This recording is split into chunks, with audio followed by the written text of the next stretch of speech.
Hi everyone, it's Coach Nicole here and we are back in improving your verbal ability, and our topic is not so basic or fundamental but it is the double word analogy. Okay, very important to lalo na sa mga magti-take ng civil service examination. So, feel free to pause the video, answer each item on your own so that it will serve as your practice test. While you're doing that, don't forget to like, follow, and share Online Review Center PH for more tutorial videos just like this. So, paano nga ba ang gagawin natin when we encounter double word analogy? So, just like what I have told you, next, find the relationship. Unang-una yan, okay? Then, look for the sequence. Kasi mas mahirap sa double word analogy kasi dalawang word yung hinahanap natin. And you can use trial and error method. Use your options and do elimination. Okay? Kung hindi mo talaga alam yung tamang sagot. Okay? So, dito, we know that Zimbabwe is a country in Africa.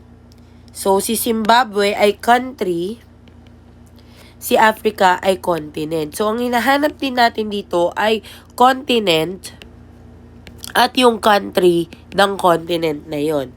So, we have here two possible answer. We have Asia kasi sila lang yung may continent, okay? And Europe.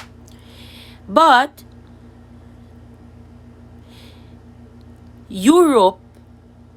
USA is not a country in Europe. Okay, hindi po siya dyan nabibilang. Kaya letter D is not the possible answer at the same time.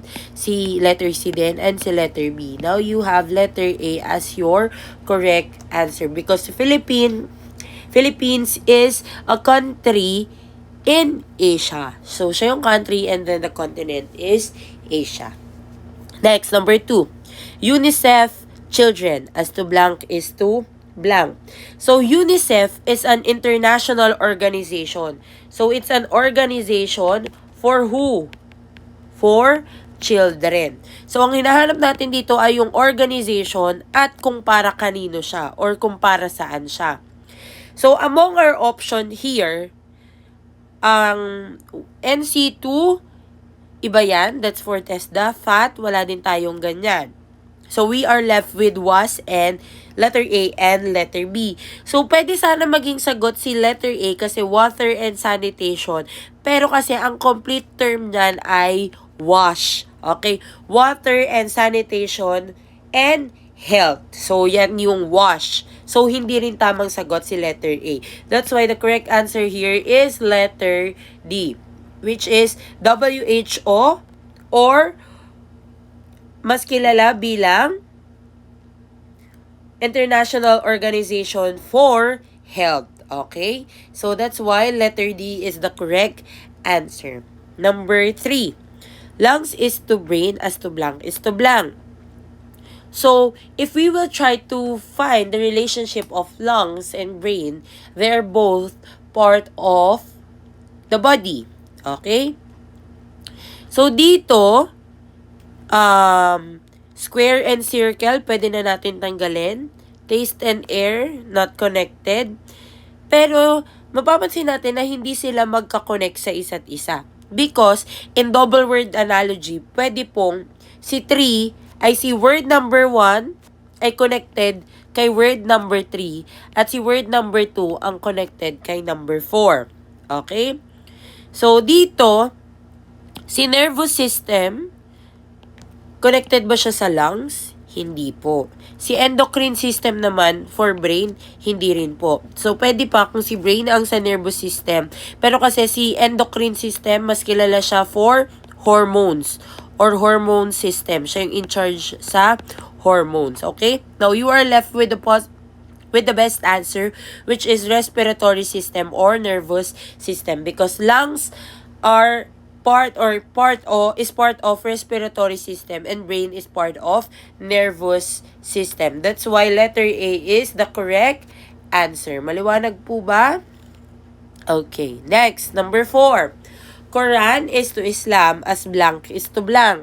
So dito, alam natin na si Quran, siya yung holy book ng religion na Islam. So ang hinahanap natin dito ay yung holy book at yung religion na gumagamit ng holy book na yon. So we have here Bible. That's correct. Kaso, hindi Judaism ang gumagamit nun. Christian ang gumagamit nun. So, therefore, not the correct answer. Moksha, Muslim, meron na nga yung Quran and Islam. So, this is also not the correct answer. So, dito, si Dharma and Buddhism is also not the correct answer. Now, you are left with letter C, which is Bhagavad Gita or for Hinduism. So, sa mga Hinduism, ang tawag nila sa holy book nila is Bhagavad Gita. Okay? Now, you try the last one. Philippine is to peso, as to blank is to what?